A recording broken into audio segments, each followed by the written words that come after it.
Welcome to another DragonLance Saga gaming episode. Today is session 2 of our Dungeons & Dragons 5.5 edition DL1 Dragons of Despair actual play. It is Majitog Paleswelt IV. My name is Adam. I'd like to invite you to, just for a moment, let me thank the DL Saga members and Patreon patrons and invite you to consider becoming a member or patron.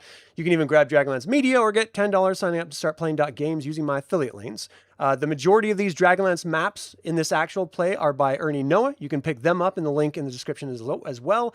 And every one of these Dragonlance Gaming episodes serves as a fundraiser for nonprofits supporting our active duty service members or veterans. All donations go directly to those nonprofit organizations. If you care, if you're capable, thank you very much for considering. And if not, that's okay. Enjoy the show. We are down 2 players today, but we are going to continue moving forward. So let's do this. Last time on Dragons of Despair, our heroes met on the road leading into Solace when they were accosted by 10 hobgoblins. Their leader said Onyx demands the Forge Hammer, forfeit the hammer now or die. With no idea what he was talking about, the hobgoblins engaged the party, but the heroes fought back. A Neidar dwarf approached the party during the fight and offered to help them. In the aftermath, he brought out a Forge Hammer and used it to actually heal 2 party members. He explained that the hammer has been in his family for generations, since before the Cataclysm, and he had a vision telling him to bring it to Solace. He joins the party to enter Solace, and they visit the Inn of the Last Home. They learn that the hammer is being sought by the Seekers to stop the occupation of the hobgoblins. There's even a reward for it. Rumors abound that the hammer is from Darken Woods or in there. There's also even rumor of a white stag seen near Prayer's Eye Peak, and those who walk its path are blessed. Then an old man tells them that the hammer needs to be in Zaxxaroth in a few days, facing great peril for the greatest gift given to man. So that is where we're starting today's session. Thank you for joining, everyone. What do you do?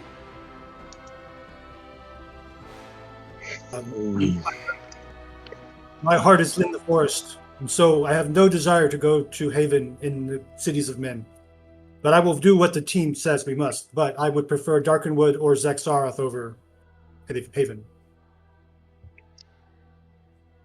I can say from personal experience that we want nothing to do with these seekers. They claim to be working for the good of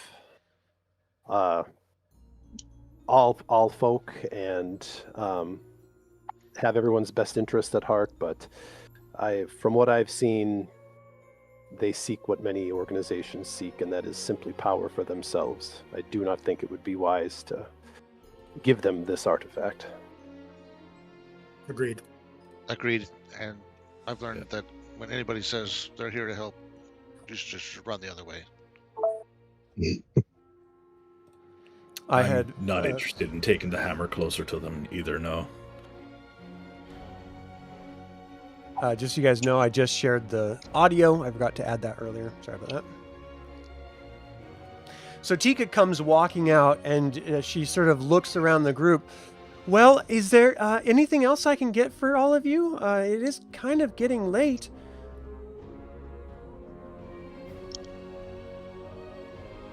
I think we're good. Yeah, do we need a... I'm sorry. Do we need rooms? Like, none of us have a house anymore in this town, do we? Like, where are we going to sleep? Well, we do have a common room that you can bed up in for the night if you'd like. That works for me. Goblins? Oh, there's no goblins that are staying. They have their own military encampments that they often stay in. So I guess the question I would ask is it safer to leave the town under the cover of night while they may be intoxicated and doing other things? Or try to go out in the morning when they may be on patrol and can see us as we leave? Gosh, why are you guys worried about goblins? You haven't done anything wrong. I mean, you're just regular law-abiding citizens of Solace, right? Right. Yes. Well, I'm just passing through. That's the ticket. Yes, I think if you have space for us in your common quarters or common room, I think we would all appreciate a chance to rest our heads for the night. We can pay a little bit if necessary, and we will probably depart at first light. Well, I think you'll definitely have to take care of your tab, but it'll probably be in the morning. I assume you would want to get something to eat before you hit the road? Yes. That would be lovely. I start patting myself down, and I'm looking for my coin purse, and I'm like, damn, Kender! Where'd he go? So as you guys are looking around, you actually don't see the Kender anywhere. He has completely left the area. I'm upset. Hey, Roland, I know we're not the best of friends yet, but maybe you could loan me a few dollars or a few coin for tonight's sleep, and I can get you back. Yes, of course. Absolutely. Yes, we can, as she said, settle up in the morning, and yeah, I can cover what you need.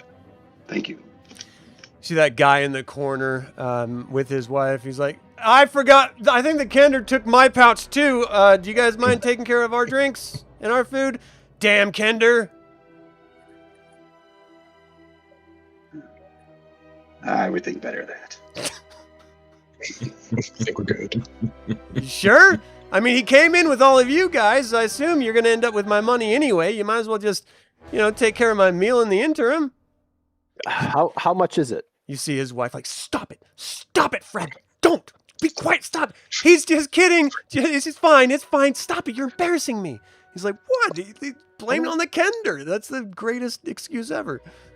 He's like, that guy probably has like a pocket full of change right now. Just steel overflowing out of his big muscular backpack. Like, you got to be kidding me. So she's like, all right, we need to go. Pay the tab. He's like, Tika, can you please come here? She's like, oh, yes, of course. And they settle up as you guys are sort of getting everything taken care of. Lyrael stops playing her instrument, and she comes and sits next to you all. So, I suppose we're going to rest for the night and then in the morning head on out? Yeah, but where are we heading? Have we confirmed exactly where are we going? As much as I'd like to go to Haven and bash some skulls, I definitely agree that's not the place to go, but I'm not sure Jasper has a particular item that is of interest that maybe it sounds like Zaxxaroth might be the place to go, but that white stag sounds kind of interesting in my opinion. I don't know if that's something we could maybe check out along the way. I would like to know a little bit more, perhaps, about our bearded friend with the floppy hat before we necessarily do exactly what he says. He unnerved me quite a bit. You mean pretty the dumb old to me. Man? Tika Yes. comes wandering over. If you're talking about the old man, he was very kind. He came in earlier, did a little furniture rearranging, said there was going to be some sort of get together. I haven't seen anyone showing up yet, so I guess maybe he had the wrong day. But he seemed like a nice enough fellow. What kind of get together? I'm not sure. He just said that he wanted the table in this specific spot, and he arranged the chairs and everything. It was very, very strange, but no one showed up. So I assumed, when he left, he was just going to look for him. Mm. Have you seen him here before tonight? Oh no, this is the first time, but he did spin some wonderful stories, really talking about history and fables about dragons and stuff. I mean, it really entertained the entire room. It was nice.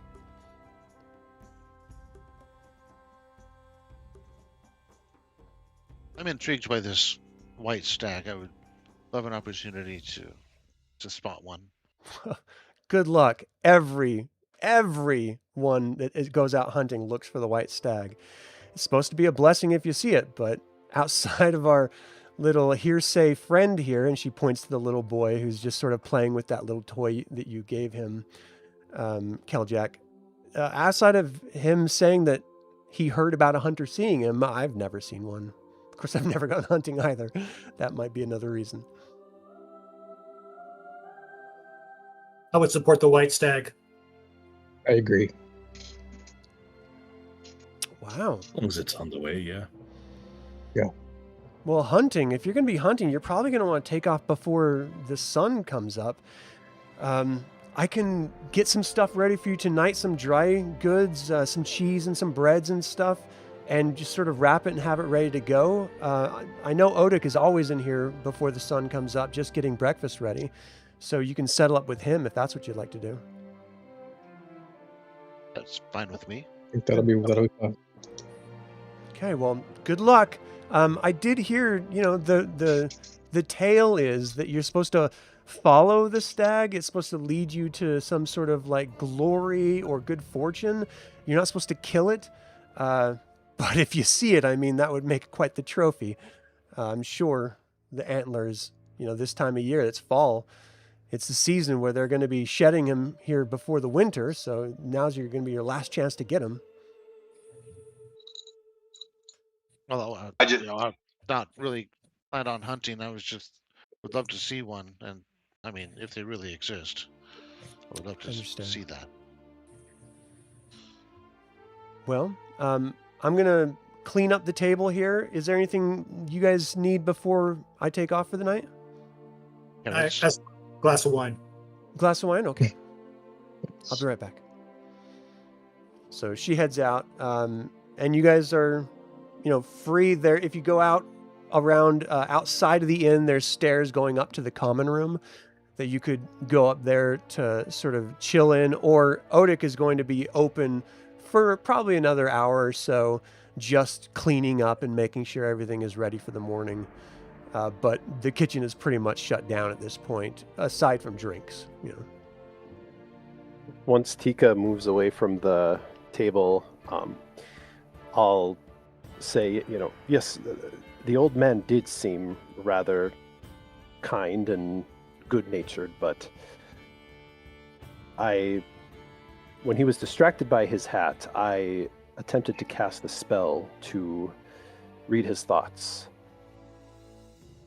And he immediately sensed me and talked to me with such a force in my own mind that it was very unsettling. It's unlike nothing I've ever experienced before.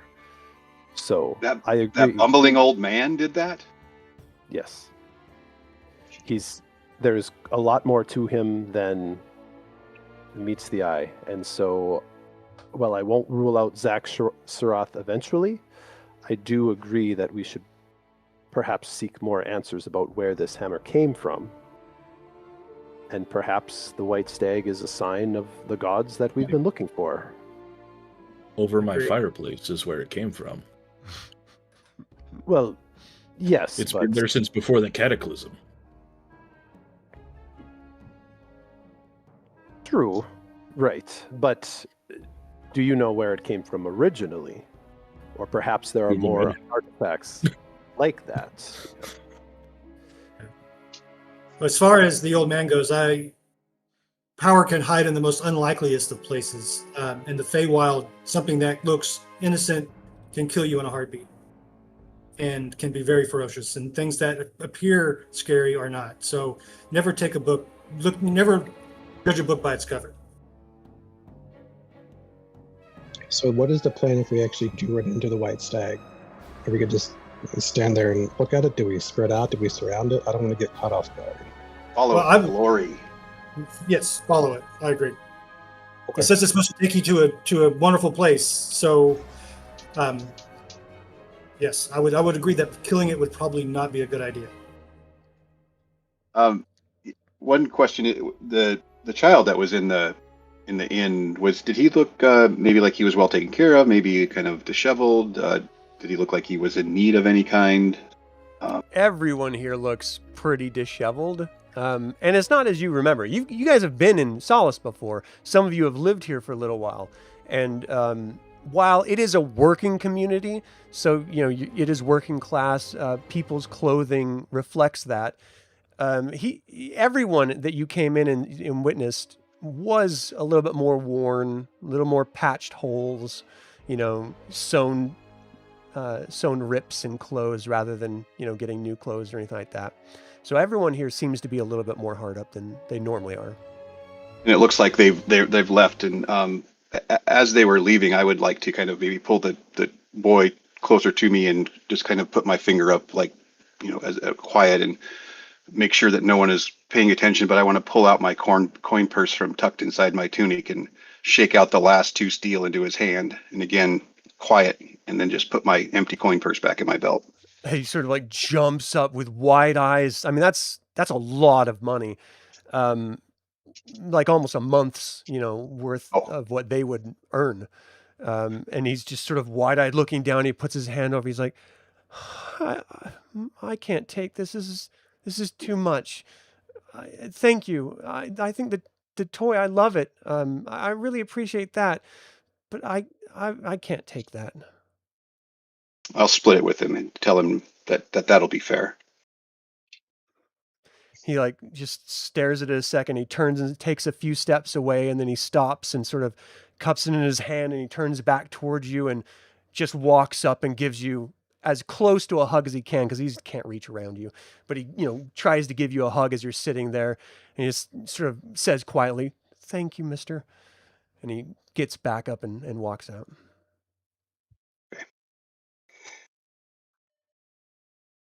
So Tika has already come out at this point, and she drops off the wine, and she's taking off her apron and sort of wrapping it up and wiping her hands off on a rag, sort of tucks it under her arm. Well, I hope to see you all before you leave, and if not, good luck on your hunting. It was really nice seeing you again, and the new individuals, really great seeing you for the first time. I hope you consider coming back to the end of the last home.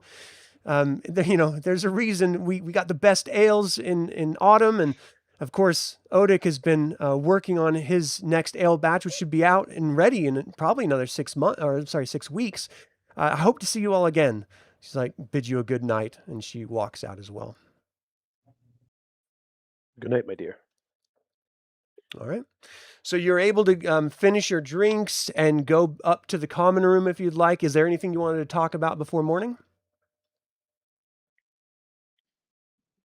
All right. I believe we've covered it. White Stag. Good. Follow it.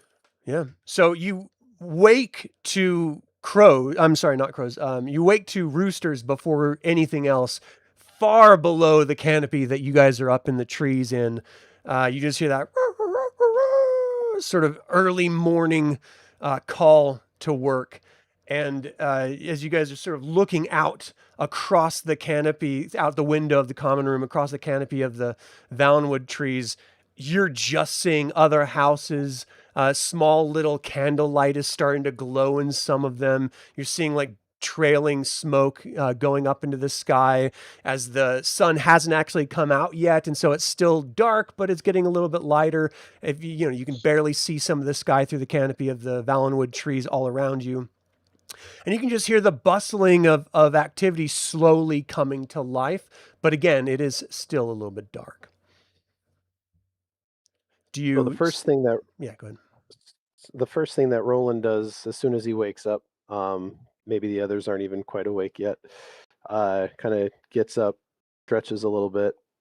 He sits down on the floor, rummages in his sack a little bit, and pulls out, if anybody is watching, you'll see him pull out a deck of cards, it looks like, playing cards, and he starts laying them out on the floor, and then maybe it looks like he's just playing solitaire or something at first. But then it becomes quickly apparent that he is waving his hand over the cards, he is closing his eyes and mumbling in the language of magic every once in a while. This is part of his morning routine. Every morning he will do a little reading, and this is part of, as a divination wizard, his portent ability. So I get to roll 2 d20s, and then I save those numbers, and then throughout the whole day, I can basically just say, myself or anybody, one of you or an enemy, you get this number on this roll. But I have to say it before you roll. I don't get to replace the roll. I just say, nope, this is what you get. If it were one of you guys, obviously, I would just say, do you want it? So I will go ahead and roll the 2 d20s. Awesome. D20. 2 d20s, and here we go. Okay, a 15 and a 3. So that's what I got to work with today. I don't think anyone's going to be choosing the 3. We'll give that to a bad guy. Let me roll low, please. All right, that's nice. So you guys are free to go down, check in with Odic. He's gonna, ask you to pay the tab, and then of course he'll make sure that you have some food that he's been actually cooking early this morning, and he'll slip you some food, and if you have any empty flagons or flasks of any sort, he's happy to top them off either with water or with ale. As we're paying, as Roland goes to pay for me, I let him know I must have misplaced my pouch. I did find it. I have 1 coin left, so I can cover myself this morning. Thank you, though. Yeah. Well, great, wonderful. All right, and you guys step out into the brisk autumn deck, into the air. It just sort of washes up from down below, and as you're looking down, you're actually seeing some torches still lit in these groups of goblin guards that are and hobgoblin guards that are wandering around Solace already, and they've probably been doing it all night long. I'm not entirely sure what they're doing or what they're looking for. Well, I'm sure you can guess what they're looking for, but in any case, it's a bright, crisp, cool morning, really cool temperatures. You're just sort of feeling on your skin, and the smell is just the kitchen. I mean, everything is just following you as you're walking out. You're not getting any of those, sort of that autumn, that smell of decay or soil or vegetative notes that you would normally get in the autumn in the forest. Up here, it's just pure cooking, and it smells quite nice. So this is where we should probably talk about how you guys are going to move around this map. So I'm going to need a leader from amongst you who is going to be in charge of the map. This little bedroll, let me circle it. This little bedroll on the map represents the entire group. And each of these hexes is 1 mile. In 1 full day of travel, you can move 24 hexes. Basically, you move, and I let you know if you notice anything new or anything like that. The black line is the main roads. That sort of grayish area is Crystalmire Lake, and then there's a little river trickling down through the mountains from Crystalmire Lake. So who wants to be the driver? Not it. Well, Keljack puts both his fingers up to kind of how to make an L, and he can't quite figure it out, and suggests someone else does that. L for leader. Aelar will volunteer. All right. I say the ranger, yeah, or somebody, yeah. Yeah, nominate the ranger. Yeah, that would probably be better. That's fine. All right. So go ahead and move to where you want to move as you're moving at the very beginning of day. As you guys get down to the ground level, you're sort of walking down the massive ramp. The hobgoblins are not in this area, the guards that are sort of patrolling Solace. And you can head out of the southern pathway out of Solace if you like. So do we have any idea in what direction the White Stag may be headed or where he was seen? Yeah, so they mentioned Prayer's Eye Peak, and so that's going to be right around this area. Okay. So directly to my left is that's water, correct? Yeah, that's Crystalmire Lake. Okay. So I just click and drag this little guy? Yeah, here? you should be able to move it. Let me know if you can't. Yeah, let me see if I can do it. I Looks cannot. Like we can either go north around the lake. There we go. Now I got it. Okay.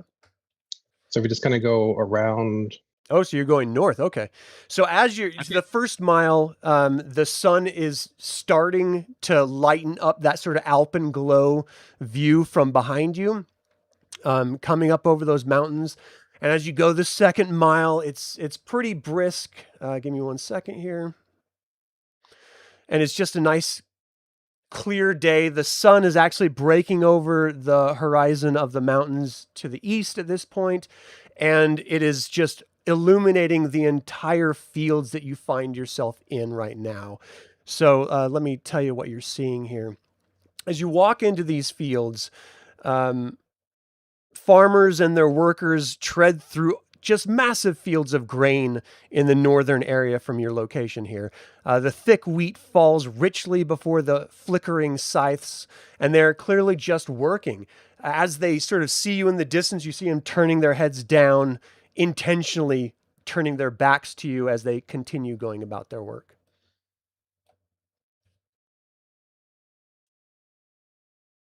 You said intent. Should we approach and ask any questions?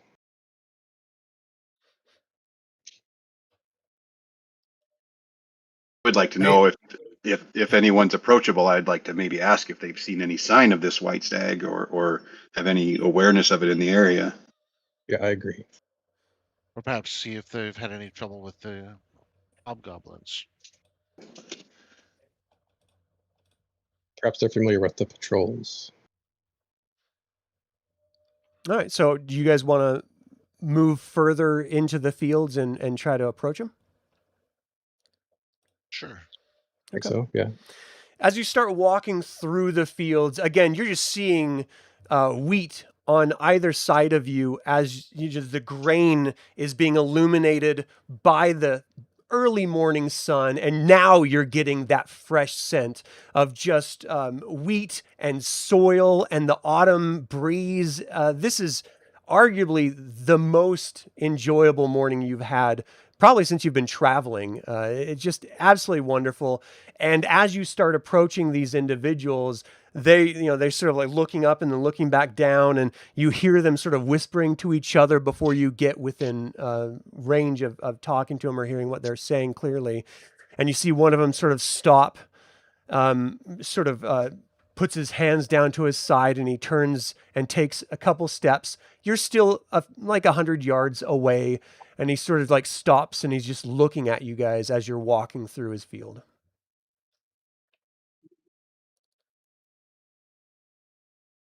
I put up both my hands. We're like, hello, we mean you no harm. We would like to ask of you a couple of questions. He sort of picks off a piece of the straw wheat and just sort of like picks at his teeth in a minute, and he puts it in his mouth. Who said that again? Ben. I'm sorry, I didn't hear that. Ben. Ben? Okay. So Ben, big human, as you're walking forward and you're sort of hands up talking to him, he's like, don't want no trouble around these parts. We ain't looking for no trouble. Has there been any trouble? He sort of looks back at the others, and they look at him and they turn their heads away. He's like, of course there's been trouble. There's always trouble. Good luck to you. Just trying to take care of my harvest while I can. I don't think these folks really want to talk to strangers. I don't think they get too many strangers around here like us.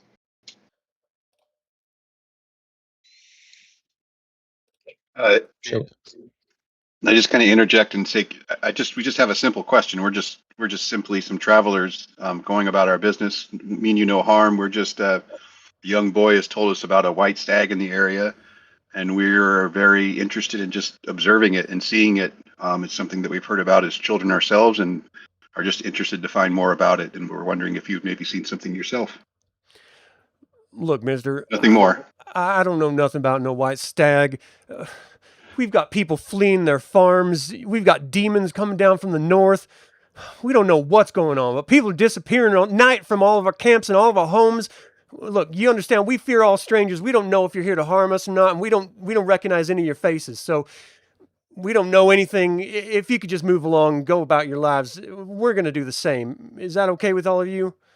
He's sort of like double checking both Ben and Keljack, since your sizes are just immense. Yeah. Fair enough. Enjoy your family. We'll be about our business. Thank you. Good luck to you. Watch out for them demons. He turns back, pulls out his scythe, and just starts cutting up the wheat. I think he's talking about my former sister-in-law. Oh, jeez. Kaelen kind of turns to and says, "Demons? We didn't ever hear about any demons. What's going on?" I'd like to know, but I don't think this guy's going to be much help. Yeah, They seem super terrified. Well, White Stag and demons don't seem like they mix a whole lot, so I'm wondering if we're on a goose chase here. Yeah, we're about 3 miles from where the White Stag was reportedly seen, which is not too far from where we are right now. He said demons from the north. Maybe we should just not go north. Perhaps south into the mountains. He could just be referring to hobgoblins. I mean, some of these local, rural folk they haven't seen or know much of the outside world. Very true. Very true. Good call. Well, it was worth a shot. You never know. Okay. So you can continue on, or are you going to go in a different direction? Where do you want to go? I think this area here is where you're referring to the stag, correct? Kind of like to the left. Yeah, so the Prayer's Eye Peak is right here. Right there. Yeah. Well, and those of you from around here would know that's Prayer's Eye Peak. Yeah. Keep heading in that direction. Okay. So. All right. So the morning is slowly creeping into early afternoon. The sun is getting up there, but the climate's really, really nice. It's still very lightly breezy. The wind that's actually coming in from the east, even from where you are, is blowing slightly across the lake, and you're just getting that sort of cooling effect even a mile away from the lake itself. It's just a really beautiful day.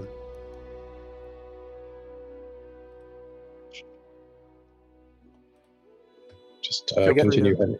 Yeah, feel free to move continue on. Heading south. Yeah. All right.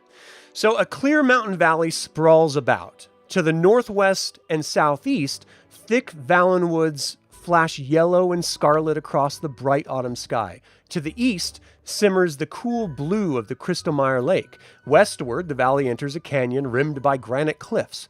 The valley floor itself continues to the northeast.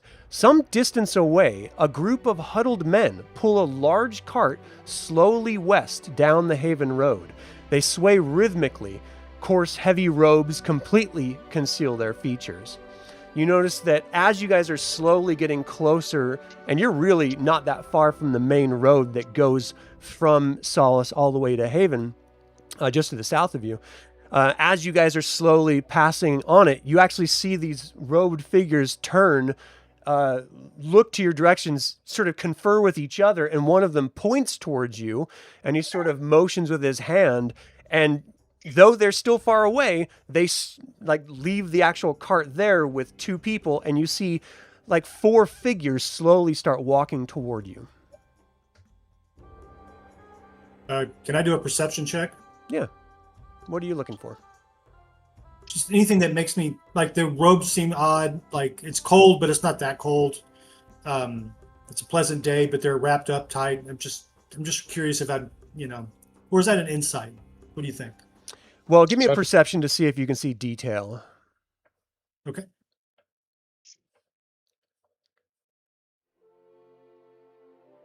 $17. Okay. So you see that they got hoods, and they actually have black cloth masks as they get closer to you.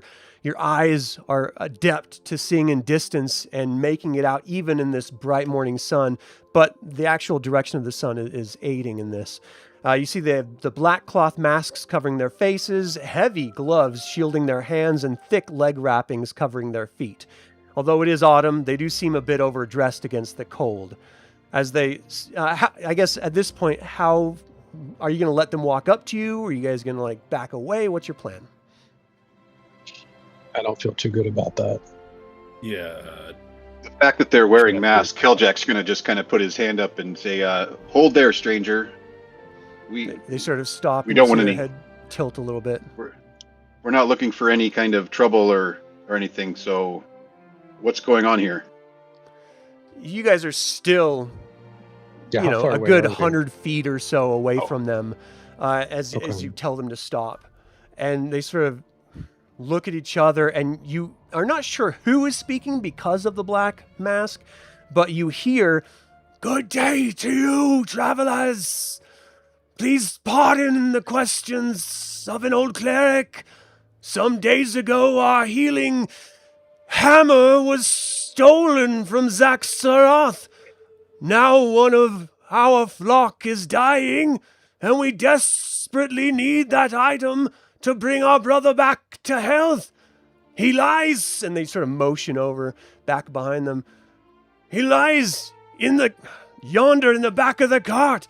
Have you heard any word of a forge hammer?" I don't think we Something should say lies here. I just look confused the accent throws me off. I don't trust it. So, Keljack, you said no? Yeah, I say I just kind of give him kind of a perplexed look and say, I don't know what you're talking about. I seen no hammer other than the smithy hammer at Solace. Other than that, I don't know I don't have any information for you. All right, give me a deception check. Oh boy. How far away did you say we were? About 130 feet.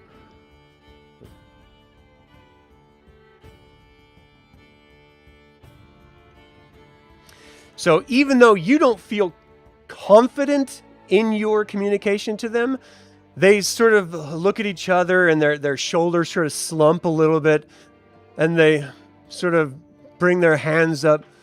"Thank you for your time.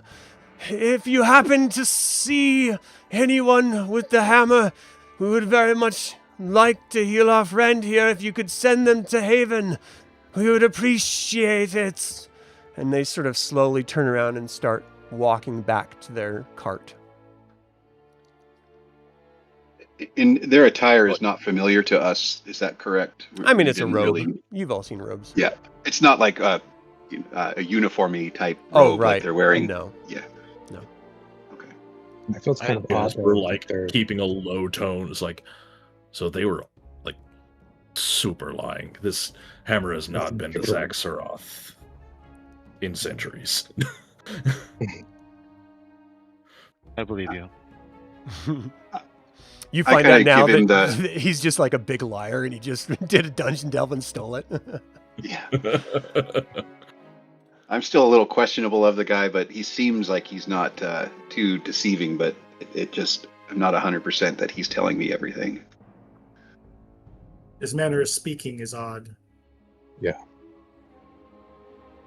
It's odd that they're fully covered. Even you said that there was like something on their feet. You couldn't see that either. I didn't like that. Yeah. Which leads me to believe that they're not human in some shape or form. Lepers? Can I get that's a very valid comment. Can I get a perception check from everyone, please? Sure.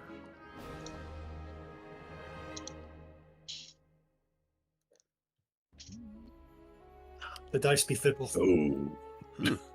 Oh, nice. Jasper perceives nothing. As you guys are sitting here, let me roll for... Okay, she got 13. She's probably got a +4. Let me look real quick. Got to make sure everyone gets a chance here. Lyrael. All right. She got a passive of 14. It's a +4, and I rolled a 13. So 17. All right. So Kaelen and Keljack, as you guys are sitting here talking about the appearance, the strange voices of these people, you're actually watching them get back to the cart, and they continue slowly pulling and sort of walking beside the cart. And there's clearly a body in the back of it as they're moving along this road. It's as well paved as any road could, not paved, but well worn as any road out here could be. And you sort of just glance over towards Prair's Eye Peak, and then you do a double take, and you actually see a tiny little white figure almost completely out of view, like up in the mountains.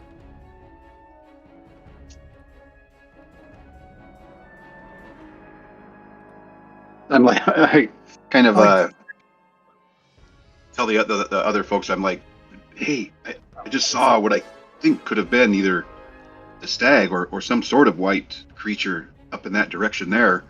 That might be the stag that we're looking for. Oh well, let's go. Did anybody else see it? I mean, am I the only one that saw it? It was Kaelen and Keljack.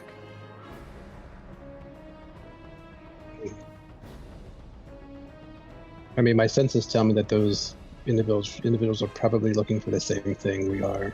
And so I'm not sure. Are they heading in the opposite direction? They're heading towards Solace, so they're actually heading to the west. Towards Solace or towards Haven? I'm sorry, Haven. They're heading to the west on the road from Solace to Haven.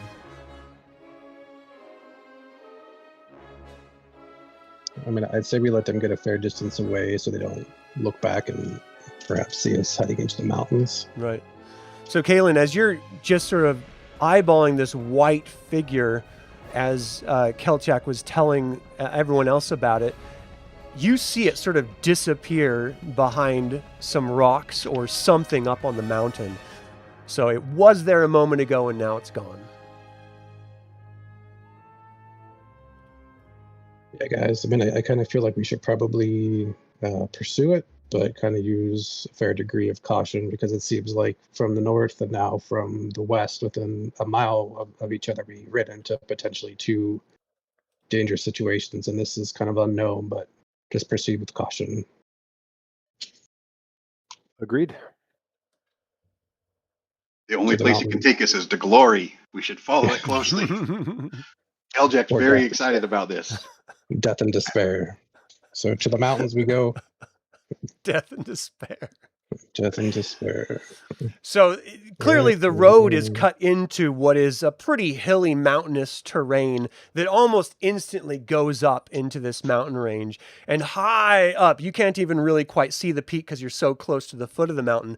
You know that Prair's Eye Peak is just right up there. And if you could just estimate, it was like that white dot that you spotted was probably a good quarter-mile up the mountain. So you guys are going to have to just either just start trudging up the side of the mountain or try to find some sort of like switchback trailhead or something to get up into this mountain.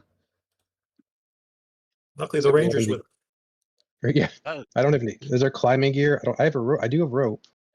I don't have any climbing gear though. I'm going to look at the pudgy dwarf and his short legs, and then to the ranger and ask if he can maybe identify some sort of path that might help us along. We should probably do a perception check to see if there's a absently points at the legs. Yeah, give me a survival check, actually. Yeah, that's good. Okay. All right, 14. Okay.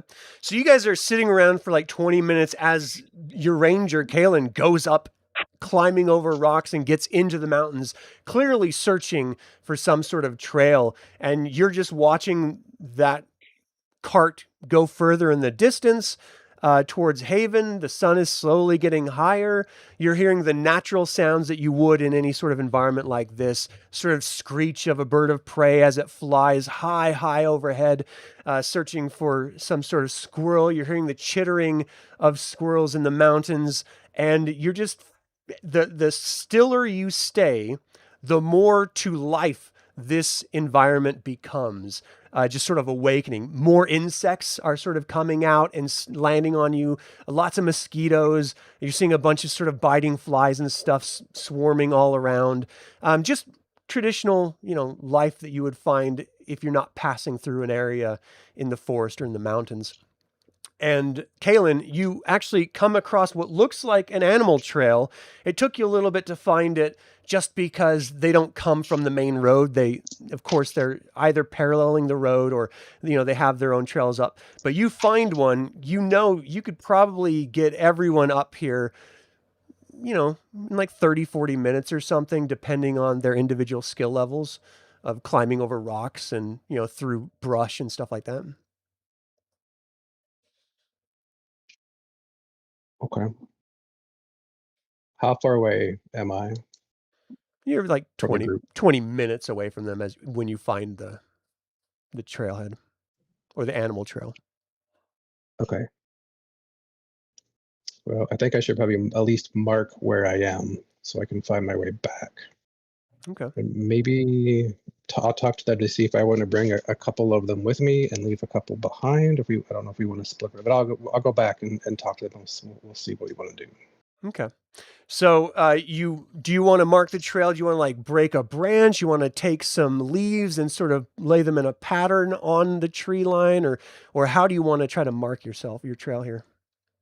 Yeah, I'll just mark a little, I guess it's a tree with a dagger. Just make a little mark in the tree there. Okay. You come back down and you see them all sort of either talking to each other or staring off, looking for you, or looking in random places or whatever. Yeah. So guys, hey, listen, I made it up there. I think there's probably maybe something to look into. It's kind of rough, rough terrain, but you guys can probably make it. But it's gonna take some time for all you guys to get up there. What do you think about maybe 2 or 3 of the most athletic people come with me, and the rest of you guys just kind of hang here for a while, or do you don't want to separate? I jump up and say, well, I don't care what the decision is. I just know that either way, I need to be part of this discovery. But I'm not sure we should leave some of us below and some of us up. Again, looking at the dwarf and his short legs.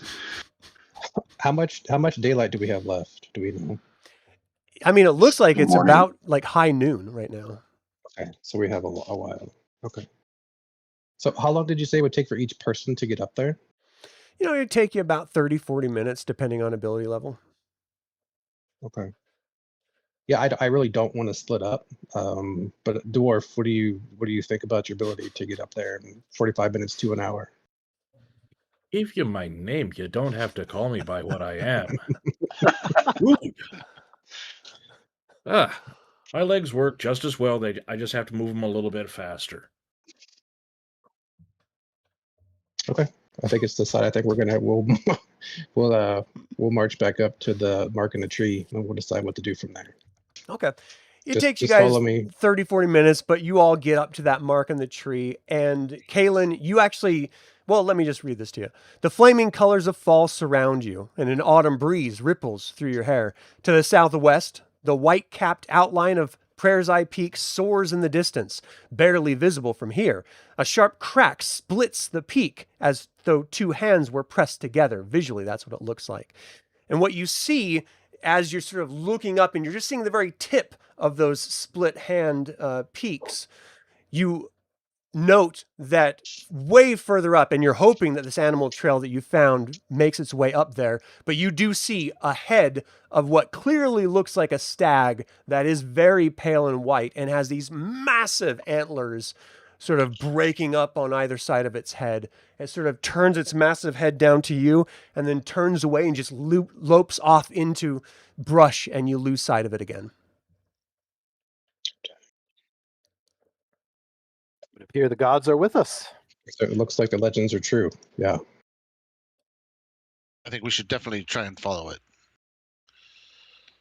Do you feel like I should use my stealth and try to follow it so we don't scare it off? But it's going to have to end up somewhere up. There's at some point it can't go up any farther. Nowhere to go. I mean, if it's divine, it can do whatever it wants, but I agree with you. If it's of the natural realm, yes. Okay. I'll do whatever you guys want to do. Didn't the legend say just to follow it? I believe so. To glory and fame. Or death and despair. But okay. Save us from Moody Elves. Yeah. Work on the optimism. Save us from Moody Elves.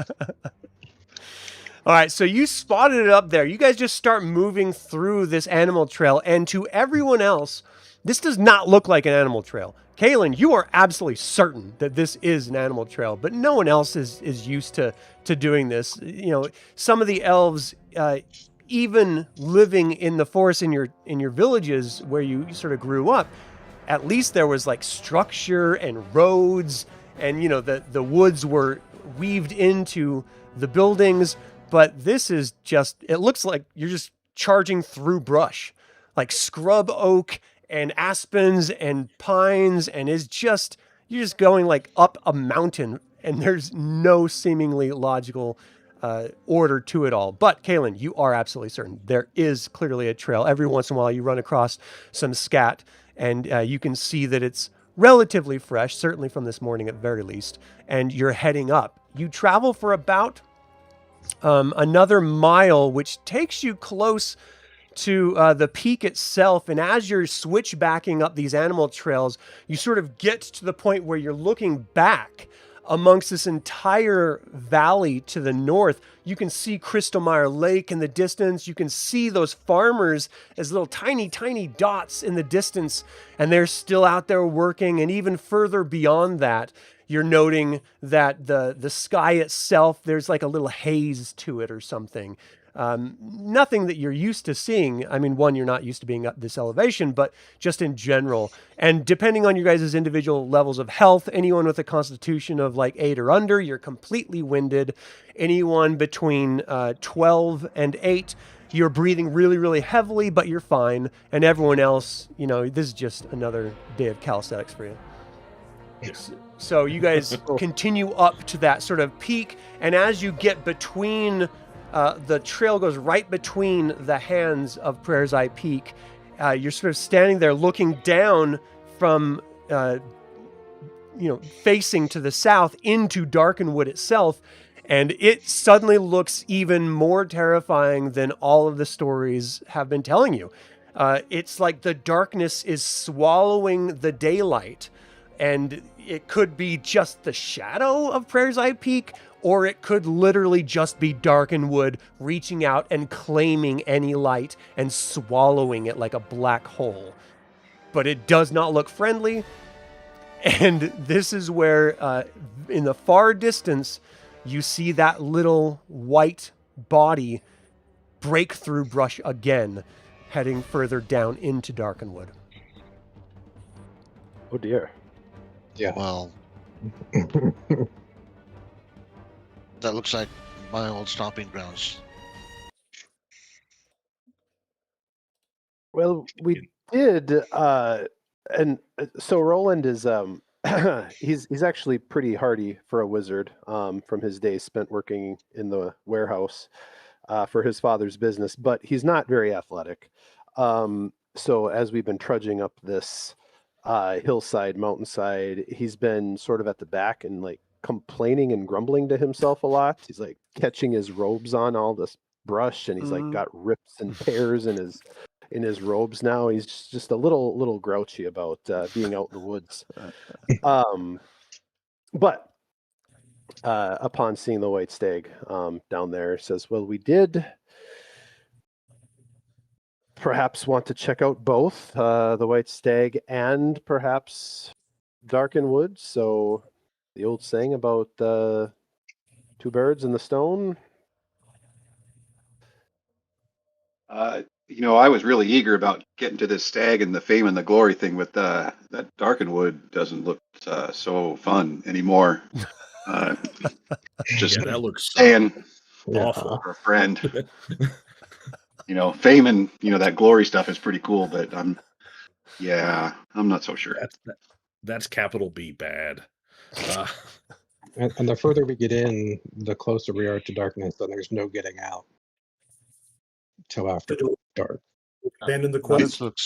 This looks a lot like where I grew up, actually. So do we have like a historical like perspective of Darkenwood, maybe like stories as kids, or just local chatter about like what goes on? I mean, what it is, what's There's so bad about all it? sorts of rumors that you guys would have heard growing up in Abanasinia about Darkenwood. It's cursed. Anyone that's gone into it has never returned. Those who have returned are sort of crazy and they don't remember what they experienced inside of it. There's a perpetual fear that surrounds Darkenwood. And again, most people who go in here don't come back. And those very, very few that do claim to have gone in and come back, they don't really remember anything. They're shooken, you know. Here's a question. So if we do go and we run into something spectral and our physical weapons don't do anything, what do we possibly have to fight with? I can run faster than the dwarf. Sorry, Jasper. I have the speed of 30 feet just like you. Yeah. Crap. I don't know. I mean, I think that if we get caught in that, that's a bad idea. Right. He's gonna. I really wasn't interested in that stag. I'm just torn on it. I'm a little afraid of the dark. I'm not saying this to anyone out loud. I'm just in my mind. I'm thinking to myself of the dark is not a place that I enjoy. Right. I mean, with my dark vision and stealth, I mean, I hope we can maybe see something before it gets too close and we can turn around. But do we just even? Yeah, your stealth is going to be useless if you're using it with everyone else around you. So you would have to go off on your own. It's going to take you twice as long to move to maintain that stealth nature. So you know that you could probably get in there and get out just with your skill set. But then there's the what is in there that you would have to then deal with. Yeah, Bishop should go.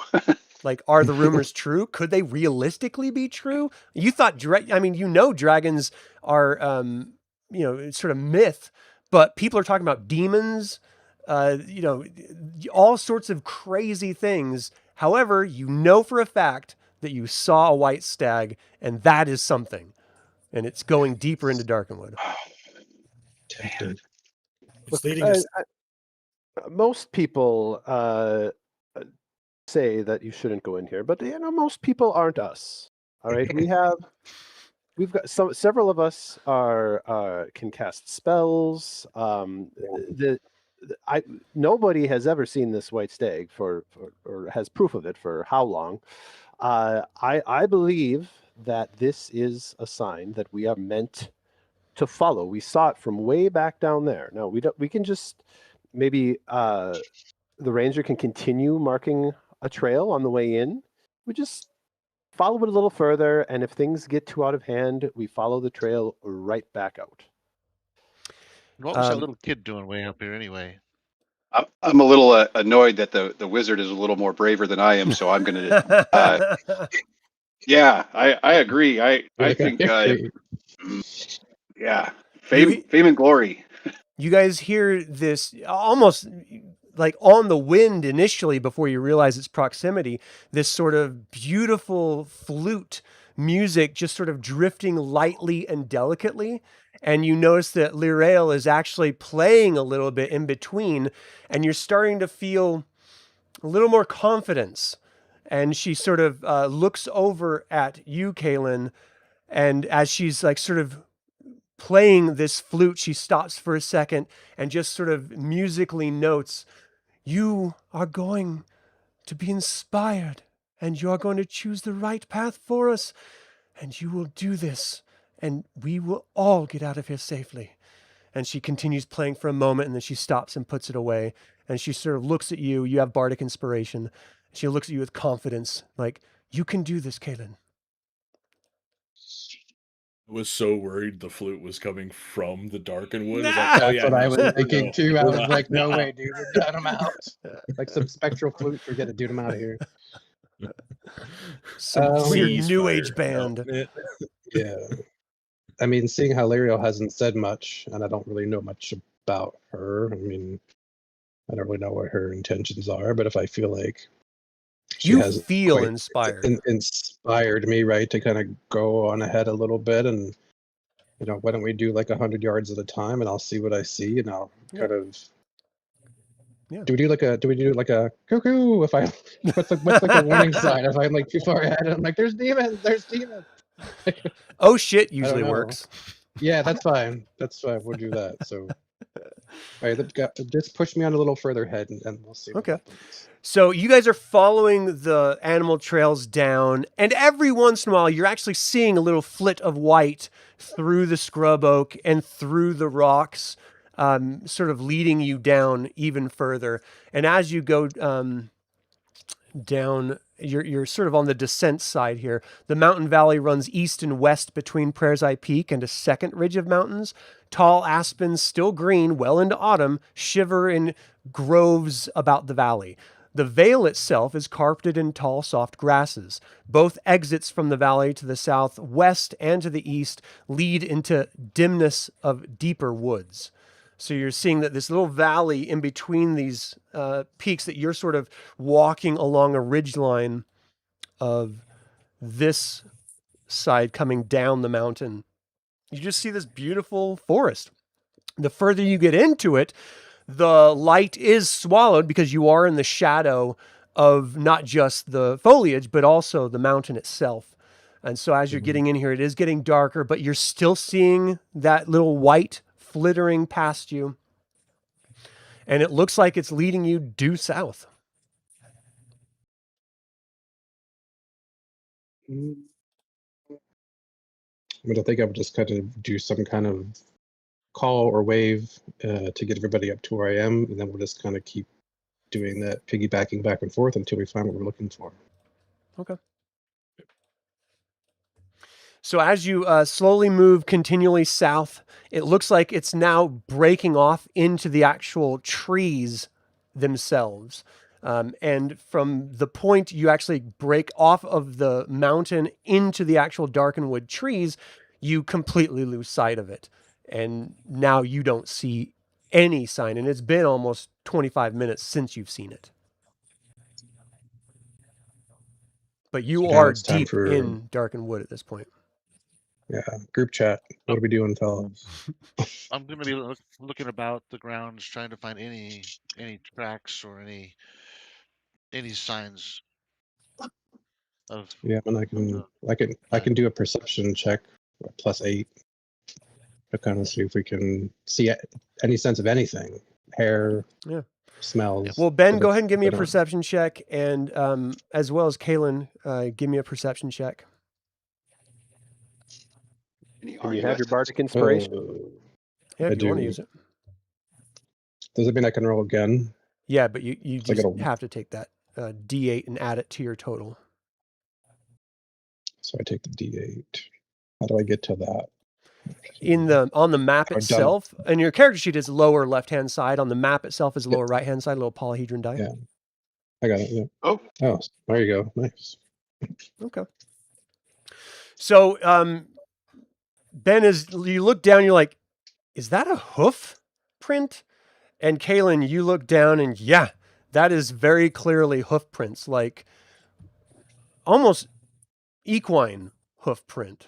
Like it clearly doesn't have like a shoe on it, but it's definitely hoof prints moving into the actual trees deeper. Not a stag. It's like horse. Oh, Okay. It's evidence that somebody else is either here or was recently here, and it's none of us.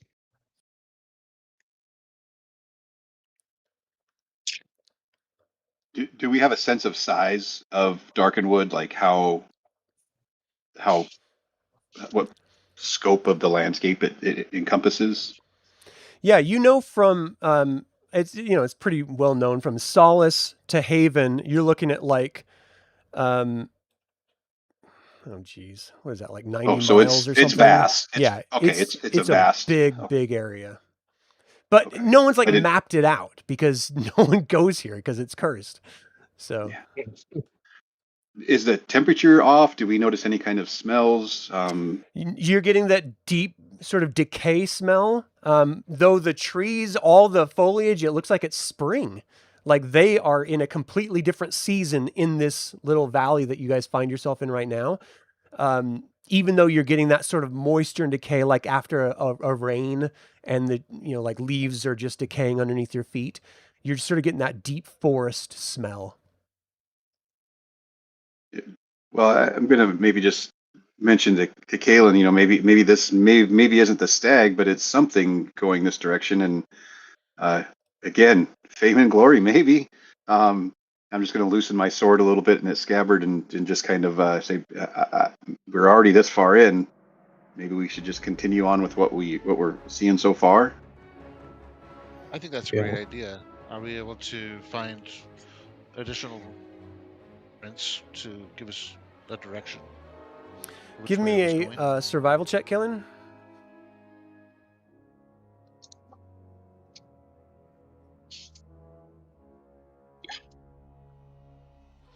It does look like the forest swallows up those tracks. You feel like you got lucky to even see one of them because the forest floor itself is so covered that it had to just be because you were coming right out of the mountain. But you see no sign. Is that growing up on the farm, and I've seen all different kinds of equine tracks, and this looks like nothing that I've really ever seen before. Something's just off. So I'm going to let you control the saddlebag now. So wherever you want to move, go ahead. I think we're just going to maybe follow the ridge line. As we start to move deeper, Roland would like to cast Detect Magic. Okay. Which is cool. Nice. It's a concentration spell, but I can hold it for 10 minutes. So it's not a long time, but it's better than nothing. So he pulls out his spell book as we start to move deeper and just quickly reads through it, just a level 1 spell. So for the next 10 minutes, I can sense the presence of any magical effects within 30 feet of myself. You're definitely getting the sense from your companions and yourself, but outside of that, you're not getting anything. Okay. I'll hold it. I'll continue to concentrate on it for up to 10 minutes. Okay. And if I do sense anything, I can take another magic action to see a faint aura around any visible creature or object that has anything magical about it. Right. So as you're casting this and you're sort of holding your hand out or whatever the gesture is that you're doing to directionally look, as you guys are moving through, you all hear booming out of the forest, seemingly from all directions. Halt! You see a broad torso of a man suddenly rise above a head-high bush. He looks down from at least 2 feet above eye level. His muscular arm poises, spear in hand. Ye be trapped! Come with me to the judge of the forest, or be judged by my lance and those of my fellows. And you suddenly start seeing other figures breaking through the canopy. And as you're looking around, you are surrounded by 8 massive centaurs. Man. Yeah. Okay. I don't think we have much of a choice. Yeah, I'd say I put my hands up and I'm like, hey, we are just we're not here to cause any trouble. We're just we were just following the white stag. We happened to see it and it led us into this part of the forest. I start nudging him like, hey, He sort of scoffs. White stag. Turns around, this massive bulk, your branches snapping, twigs breaking all around, and he just starts moving into the forest itself, and the other centaur behind are just sort of crowding into you as if cajoling you forward without saying anything. Yes, we're going. Yep. Any chance for a lift? It looks down at you. For Sherlock. Looks at everyone else, says something in a language you're not familiar with unless everyone speaks Centaur. And they sort of laugh amongst themselves like, sort of say something. And they just keep sort of nudging you on. You guys are getting this sense of you could be being led to your doom, and you're willingly going to it. No one else has been here before. Maybe this white stag led you here, or maybe you're just going to be dinner for these things.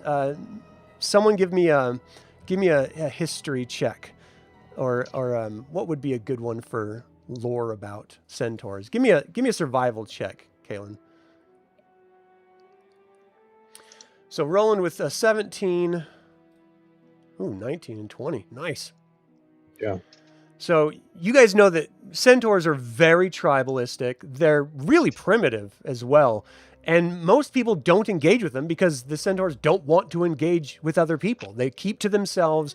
You heard rumors that there might be some in Darkenwood, but you also heard rumors that there was, supernatural beings in Darkenwood and monsters and ghosts and stuff. And you've never seen any of them.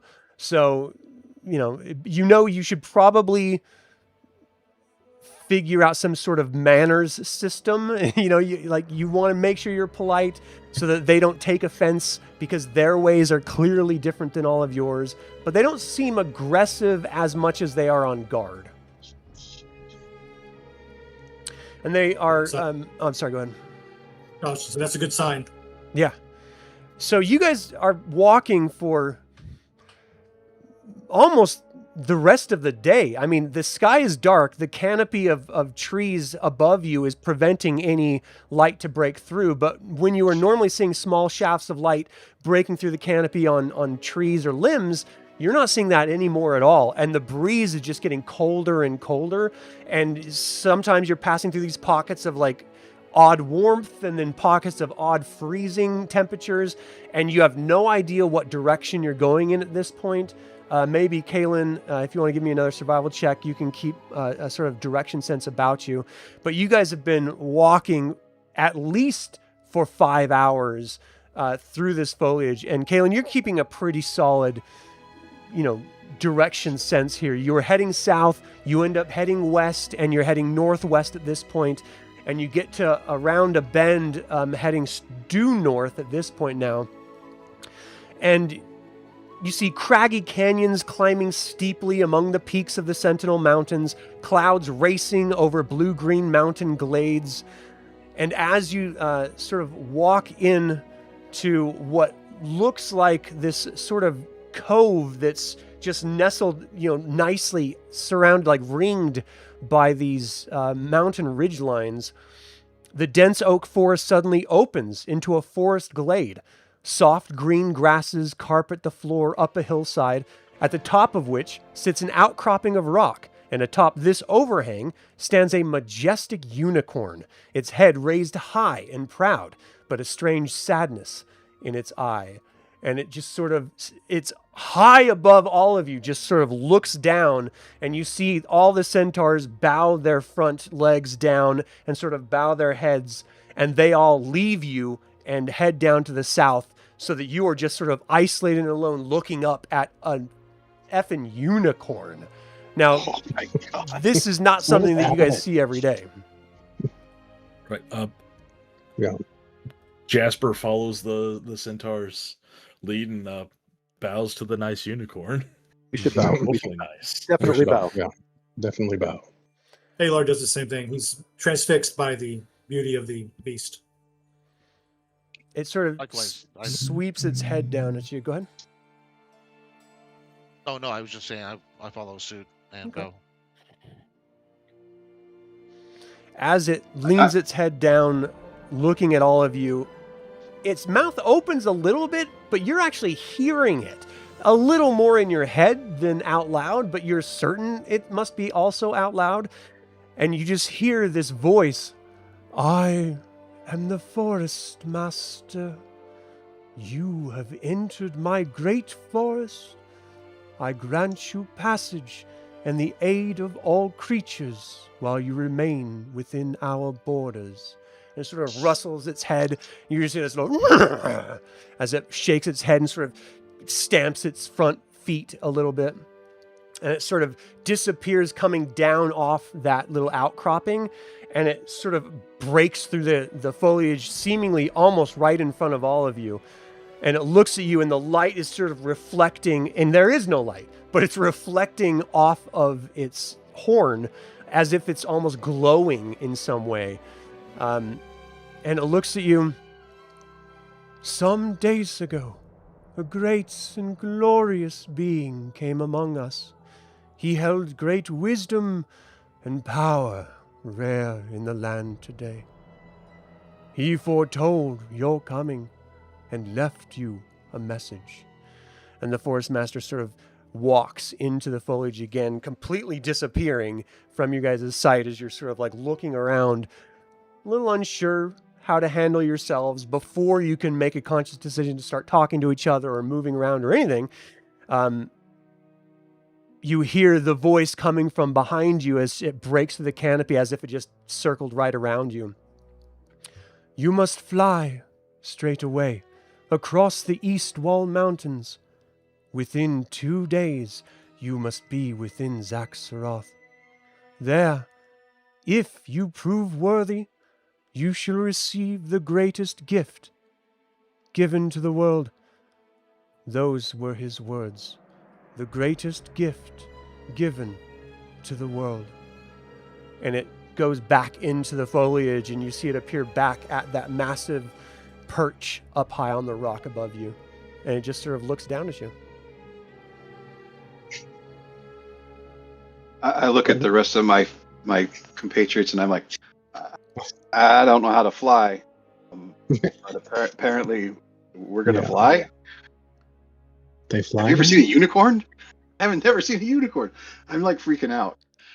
Breaking through the silence, you just hear in the distance this sort of sound from multiple voices. And it sounds like it's sort of emanating from all around you until you sort of look up in the breaking of the sky. And though it's dark, you're seeing the underbelly of these white Pegasus as they're like circling in the sky above you. And they slowly start descending further and further, closer and closer. They fly now. Yeah, they fly. I'm going to fly. I'm going to fly today. I'm looking at everybody. I'm going to fly today. Yeah. Who's helping Jasper up on the horse is what I want to know. Jasper has a 14 strength and a 16 con. He can lift himself up. Jasper's a big confident dwarf. I like that. He's like, I'm a grown man. What are you guys talking to me like I'm a kid? Like, what is this? As the excitement's kind of wearing off a little bit, or maybe I'm just becoming a little more complacent, I want to maybe kind of nudge over to Kaelen and just kind of ask him if maybe he might be a better voice of our group, and ask him if maybe he could ask some like more information. Do they have any other guidance or direction, or what are we supposed to do when we get there? Yeah, so I feel like this is not the stag we were looking for. I believe the unicorn said they received a message from some other kind of divine creature. Is that correct? Yep. So this is not the stag. This is just the guardian of the forest. So we came here, obviously looking for this white stag. And we're gracious for the information you have given us, but can you give us a little bit more insight of like where we're going? What are we supposed to do when we get there? There's this story about we're going to receive some divine gift, but we just need some more information before we're comfortable enough to get on these magic horses and fly somewhere we've never been before. Can you help us out and give us some more information? Destiny is filled with worry and questions, and you will never find the answers until you embrace it. Mount Jasper. these Pegasus, and they will take you to Zaxxaroth, and you will fulfill your destiny. Why us? For Jasper mounts, he pulls out the forge hammer for Yorks and presses it to his chest and just bows again to the Forest Master. Thank you, great Forest Master, for this gift and for confirmation. As you climb up onto the Pegasus' back at this point, the Forest Master looks at you, Kaelen, and says, "That is why."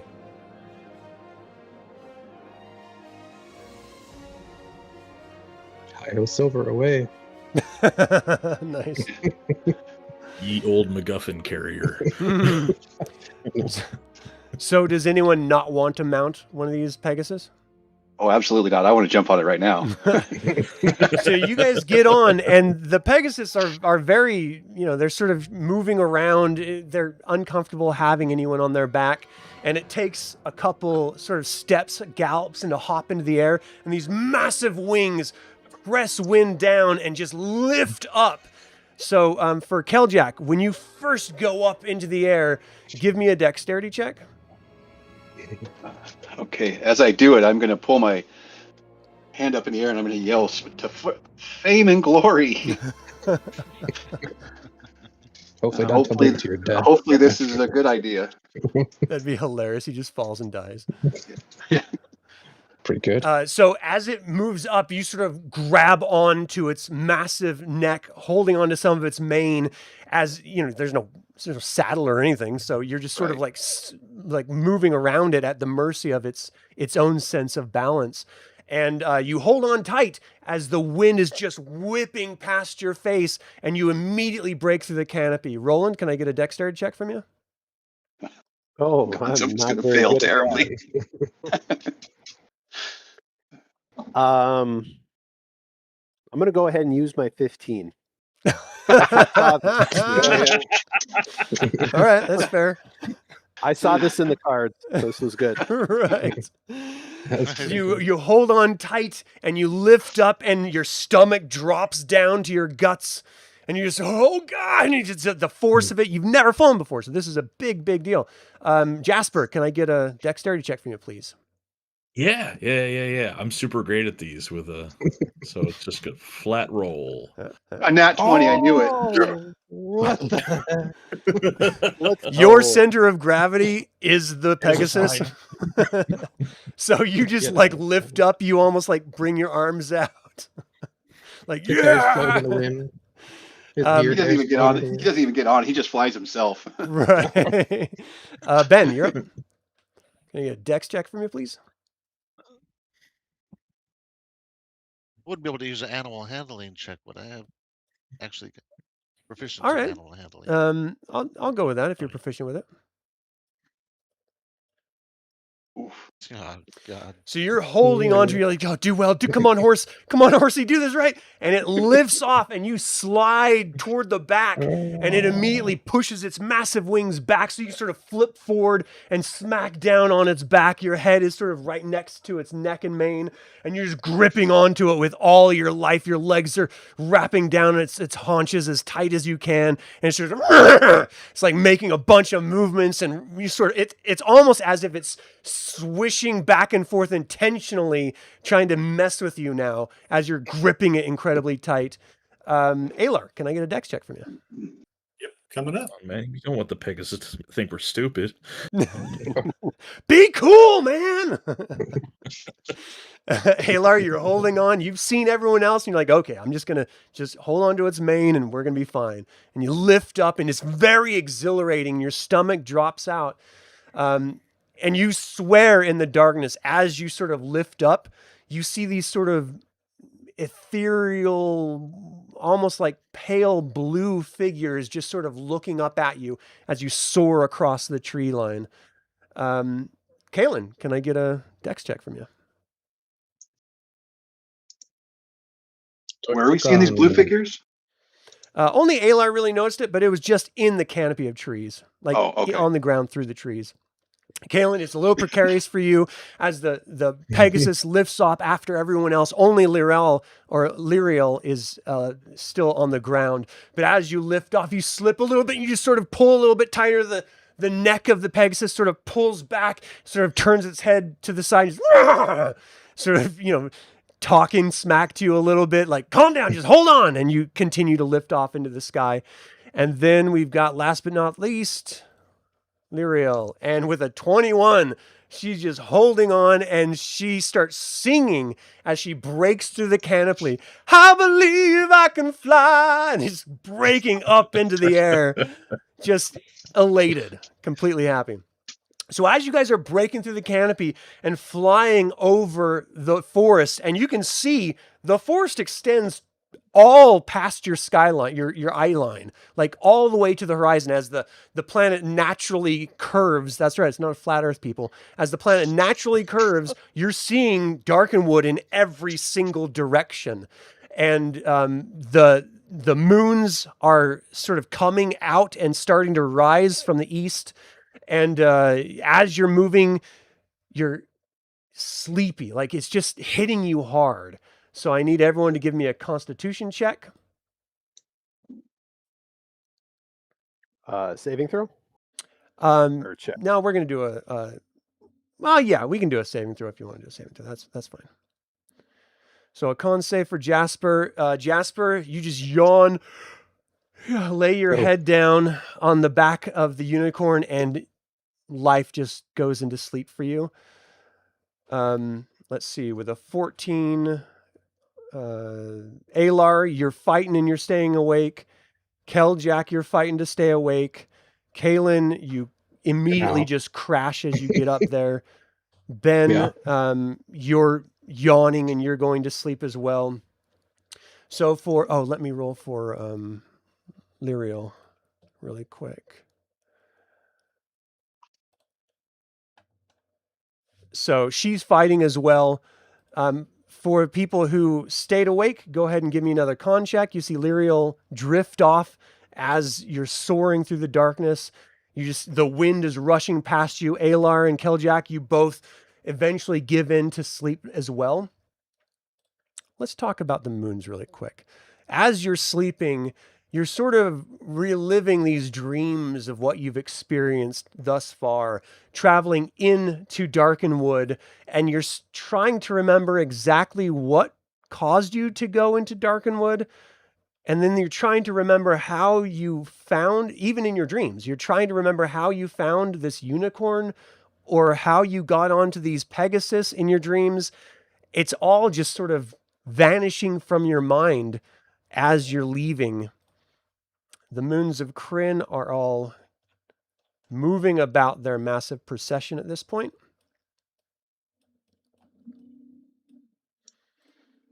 And let's get up to our Ansalon map. Or our Banasinia map, I should say. So you guys know you are in Darkenwood somewhere. But when you wake up, you are on the ground, surrounded by plains, like tall grasses waving in the early morning light. The sun is breaking just over the tips of the East Wall Mountains, and you find yourselves in the middle of a field. And you're just sort of looking around like, wait, what? You don't remember where you were, and you don't remember how you got here. All you remember is that you must have fallen asleep when you were headed towards Darkenwood, and somehow you ended up in the middle of this field. Go ahead and, for the mages, give me an Arcana check. Anyone who knows the Moons of Kryn, give me an Arcana check. And Kaelen, can I get a survival check from you? So you guys see the moons still faintly before the sun has driven them away from easy sight. And as they're sort of setting in the west, you can tell it's like the next day. Like you guys slept through the night. Kaelen, as you're looking around, you're looking at the mountain ranges and you recognize those are the Sentinel Peaks to our west. That's the East Wall Mountain to our east. Like we're in the middle of the plains and you have no memory of how you got here.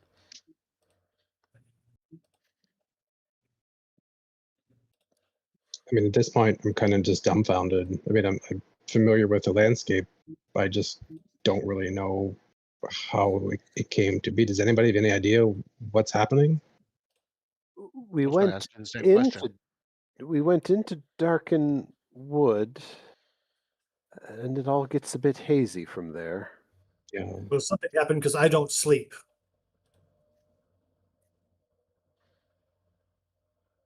And I have no memory. I don't have anything.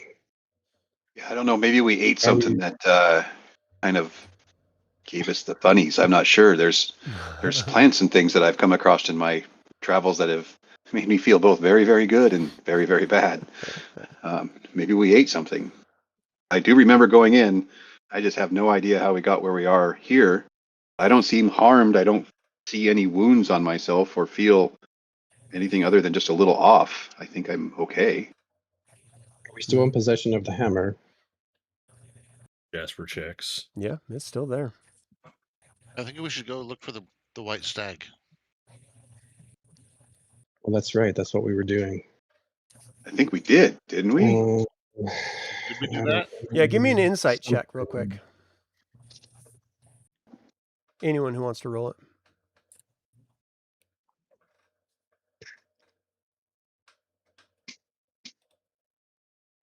We all suck. I'll roll it too. Well, no, you all know that you were following the white stag into Darkenwood. And let's see, 1, 2, 3, 4. Who hasn't rolled insight yet? Oh, that was me.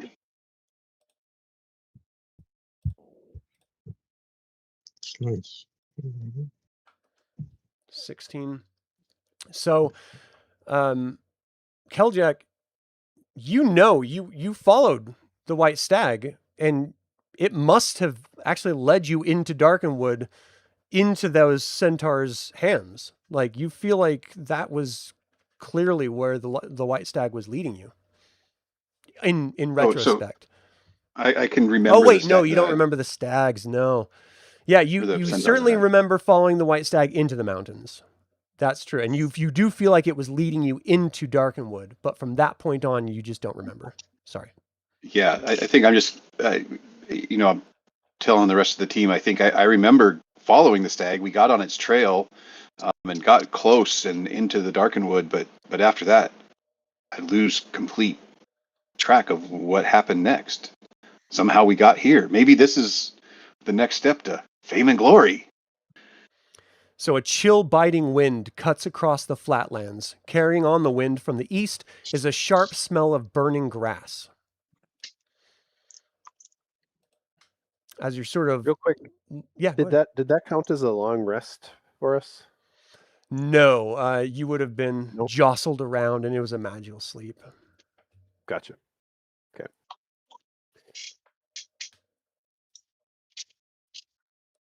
So you get this smell of burn, and as you're looking off in the distance, you're not sure if it's just the shadow being cast of the East Wall Mountains from the sun rising, but you feel like you're seeing a little bit of smoke or something coming from the east, northeast. That's interesting. It's art imitating life. I live in Washington State, and so our northeast corner of our state's on fire right now. Oh, right. Outside's like nothing but smoke. That's all I can see. Anyway, sorry. Okay. No, you're good. I mean, at this point, I don't know about you guys, but I would maybe like to get to some kind of civilization, get some food, and just kind of feel like in the safety of some kind of inn. I'm really freaked out. And things don't bother me normally. I think there's anything nearby here I'm aware of. Know if that smoke is a Kaelen or something. I don't know what that is, but yeah, for people who grew up around here, you know that there are plainsmen villages. Yeah. You've got the Quay Shu, the Quay Kiri, the Quay Te. They all live in this valley. So the Quay Te and Quay Kiri are to your west. The Quay Shu is actually to your east. And if this is the East Wall Mountains, then you know that Zaxxaroth is on the other side of it. But I feel very... Do we remember? We don't remember Zaxxaroth. Yeah. Right. But we don't remember that the Forest Master told us. Correct. To go there. Okay. Right. You remember I feel very inclined to go that way, though, for some reason now. Yeah, I mean, for one reason, the old man mentioned Zaxxaroth. Whatever happened to you in Darkenwood, you're now halfway there. That is enough to sort of give you a clue, like something is pushing us over here. Great. I feel we should investigate the village. Cautiously investigate the village, yeah. All right. So go ahead and take control and move to where you would like to move. Am I still the mover? Apparently. Master Can mover. Where's the smoke? Relatively, like to the north of the road there? Yeah, okay, that's what I thought. Why don't we just get on a road here? At least we're on a path. We'll come to this crossroads right here for right now. We kind of gather our thoughts. So as you get on that main road, you know that this is the road that spans the gap of Vanicinia. In this direction, let's see, this is... The grasslands soon turned to burnt stubble underfoot. For miles, the once grassy plains are charred. The ashy taste of scorched earth laces the air. Large, heavy creatures have clearly trampled the ground everywhere.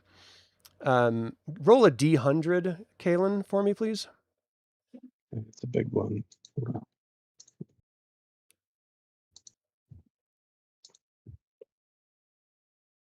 Oof. Okay. You're not sure what these prints are. They do not look like anything you've seen before, and there's a lot of them. It's clearly like they're going all directions. It doesn't look like it's going from like one direction to another. It's clearly moved up and down and all around, and all you see is just charred grass all around. And just that smell of burn is just perpetually on the wind. It sort of, makes you a little sick to your stomach.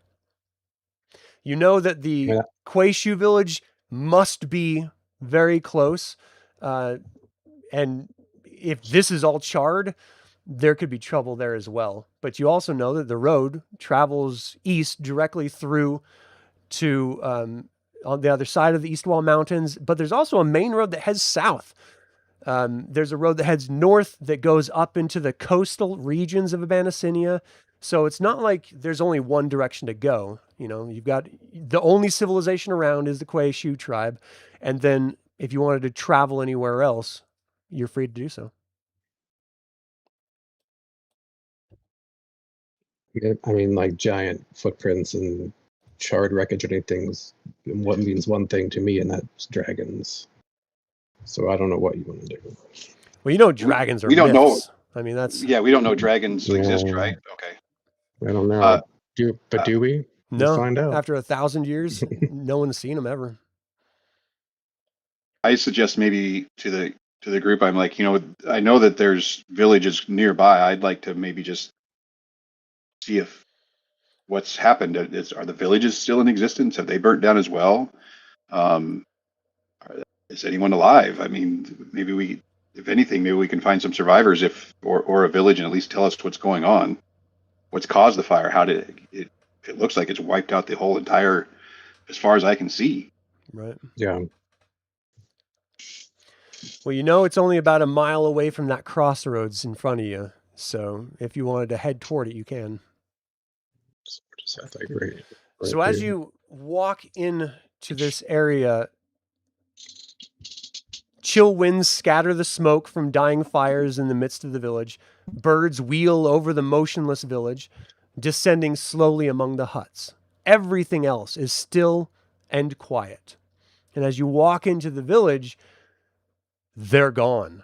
The huts and tents of Quaishu lie abandoned. A strange creaking sound comes from the center square of the village. The birds stare coldly into nothing. They perch atop a strange construction thrown together in the center of the square. 2 stout posts have been driven into the ground by unspeakable force, their bases nearly splintered by the impact. 10 feet above the ground, a crosspiece pole is lashed to 2 upright posts. All the poles are charred and blistered. 3 chains, the iron of each cold but apparently once melted, creak in the wind. Suspended from the chain, apparently by its feet, is a corpse. Though blackened and seared, the 3 bodies lying from each of the 3, one body from each of the 3 chains, are certainly not human. Atop the dark structure, a sign, roughly clawed into a shield, has been stapled to the, sort of like with massive nails, to the crosspiece with a broken sword blade. So you see this massive sign really high up, 10 feet above these three, what look like melted chains holding on to these clearly not human corpses hanging upside down. Ah. Can we read the sign?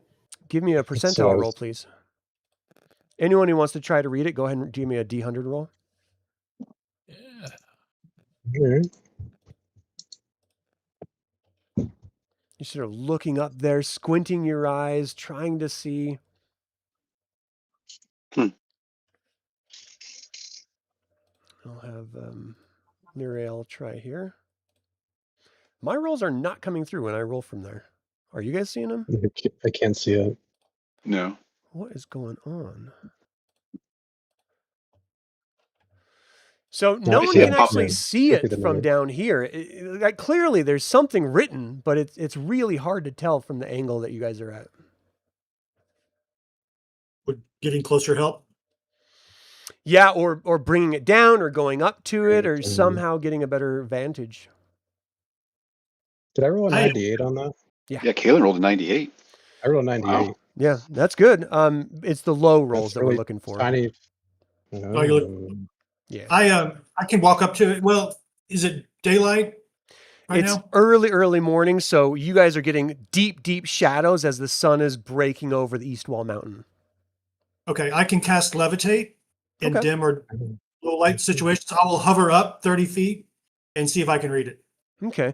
You whisper the spidery words of magic. It fuels, it just feeds into that dopamine kick in your body as you lift off the ground, and the wind is sort of whipping your hair and your clothes around. As you get closer to this, you can actually make out the words.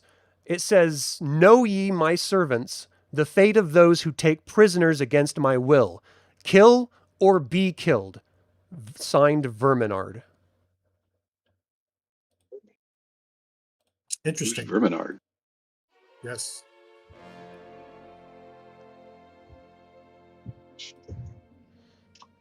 He seems the one Yeah. who should not be named.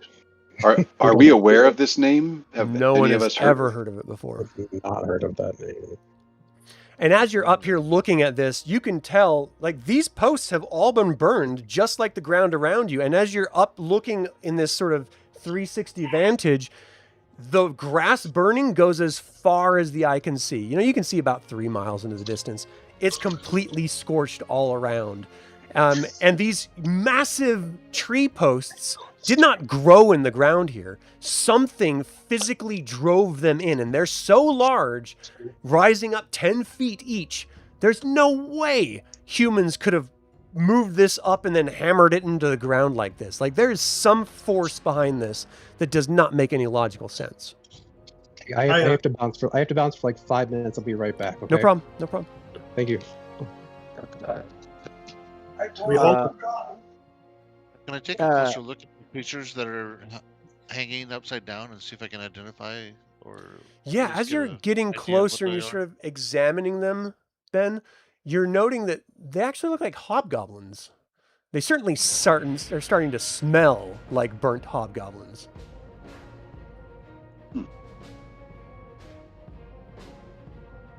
I'm going to come back down and come tell them what I've seen and basically say, like, there's no way anybody, no human could have done this, no giant could have done this. And the fires stretch out so far that this is not just something that could be a plains fire. Something big had to have done this. Mm-hmm. Maybe some very powerful magic. Yeah.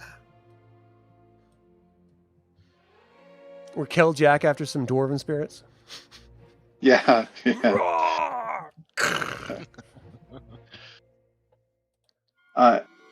it's Are definitely we? eerie. And there's no like sense that we're aware of any kind of directional movement of anything that was here. Like we don't see like a horde of tracks going off in a general direction. They go or off in maybe all directions. all directions. And not all the tracks don't make sense either, because they're not humanoid-ish. I mean, there are some humanoid tracks that you're going to notice, but most of it is almost like animals, or just it just doesn't look human. It's very strange. You can't really make it out. And where did all the humans go? I mean, are there no Exactly. corpses within the two hanging up? And the village is pretty much, are any of the huts still around, or were they all decimated? It's all been decimated. They're all lying abandoned and tore up. How many people do you think lived here? You know, it would be probably somewhere, 100 or a couple hundred, maybe. Yeah, 200 to 200 people just don't disappear off the face of the earth without leaving some trace. Ben, are you from one of these villages? I forget. He's not a plainsman, if that's what you mean. Oh, okay. Sorry, I thought he was for some reason. Okay. Are Never you, mind. Ben? No, I'm from the woods. Okay. Sorry. So it's very mysterious. It doesn't make much sense, and it's a little eerie. I mean, you don't see any evidence of what burned all of this down, but it clearly spread and burnt out in miles of, a radius. Yeah. Does the main road? How far from the main road are we? You're about a mile from the main road right now. Okay. Well, should we go look for other tribes, or should we? Do we know where another tribe is specifically from this location? Back near Solace, there's the Quete and the Quakiri villages. So you guys, the people who grew up around here, this is the Quakiri village right here, and this is the Quete village down here. Okay. I feel like at this point we need to something beyond our wildest imaginings is occurring here. If Zaxxaroth is the end game, I think we need to head there with all haste. I feel like we're in a timeline too for some reason. Like we only have a couple of days to do whatever it is. I don't know why I feel this way, but I just feel like we only have a couple of days and I got to get there. I don't know why. And Jasper, you do know that's what the old man sort of said to you, directly. Yeah. Well, I thought he said it to everybody. Sorry. Well, he said it loudly, so everyone could have heard for sure. Oh, yeah. Fizzban is not subtle. He is not. Some might even say he's the opposite of. So it's entirely up to you guys what direction you want to go. There's a lot to explore. It's up to you. I feel like we need to keep moving east. Yeah, the sense of urgency. I don't want to be late.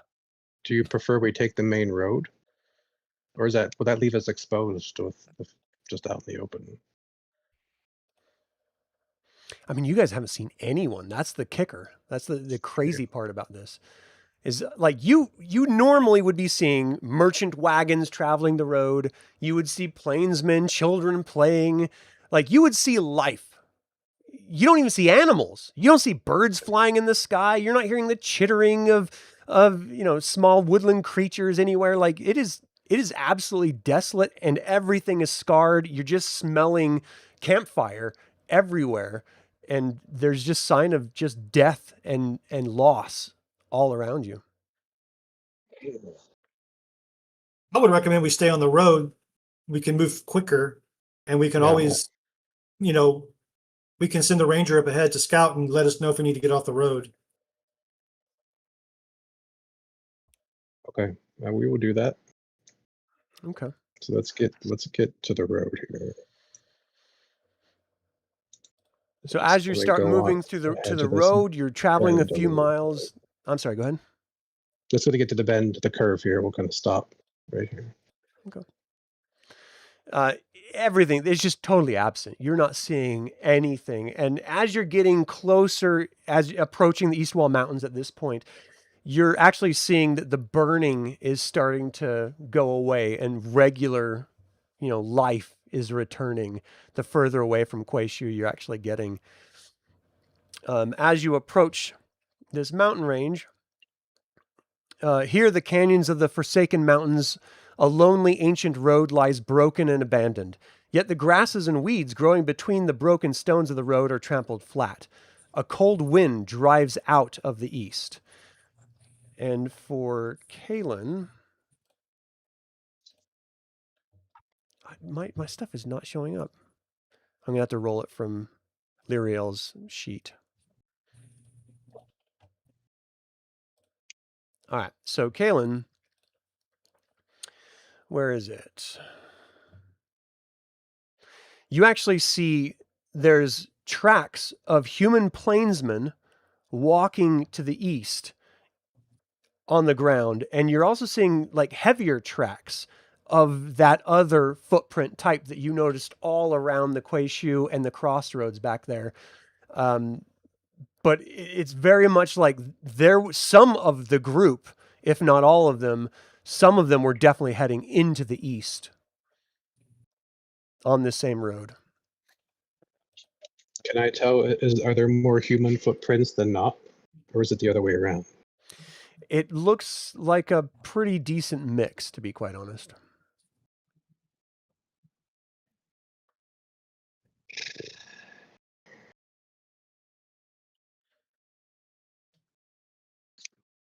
Can we tell how? Like, are you able to tell how old these are, Kaelen? I mean, do they look like? Are we hours or days away from when these tracks were made? Are you able to discern that?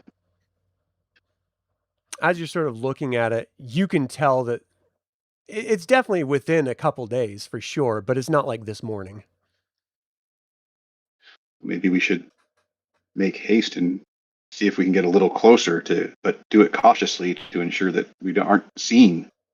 But something is going on in this direction, and we're being told to go this direction or feeling pulled to this. I'd be curious to know what this is. Something is afoot. Right. No pun intended.